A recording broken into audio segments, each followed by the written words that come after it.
today we went to the Civil Rights and Humanities Museum in Atlanta.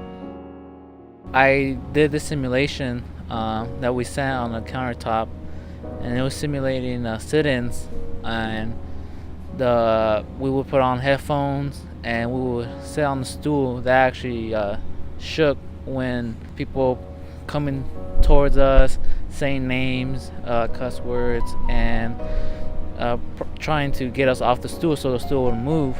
And it was only 90 seconds, but it was the closest thing to the real thing you can get nowadays, because I read so much of this, but I really can't imagine it. So like doing that simulation really showed me how much SNCC and people that were in the sit-ins went through.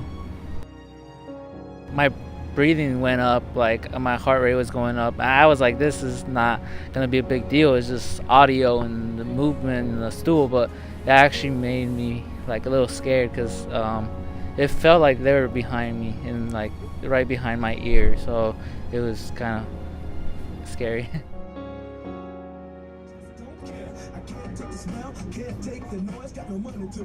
We did a bunch of different things today that had to do with music, but one thing that stood out was like our talk with Professor Bonet at GSU, and she talked a lot about how rap can be really political or non-political, and how they affect us differently, how they affect like our thoughts on feminism or black nationalism and all of these things.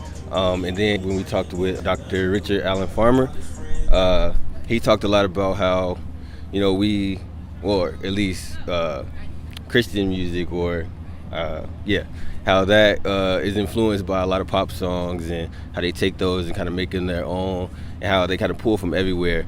So that's kind of things that stood out to me the most, like how versatile black music is. Dr. Richard Allen Farmer was quite an experience because he was just so talented, and he is an absolute library of black gospel music. He told us he had over 100. He probably had over 100 songs just by memory in his head. Not that I was like, oh yeah, I know that song. Most of them he had to start playing till I realized, oh yeah, I've heard this song. And it's, definitely a part of it's because I'm white and I didn't grow up in the black church, or really in any church.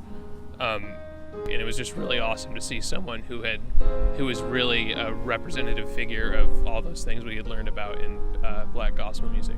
He's moving, really moving music. You want to get into it, and I'm not a spiritual person whatsoever, but it makes you feel spiritual listening to him and listening to him play that stuff.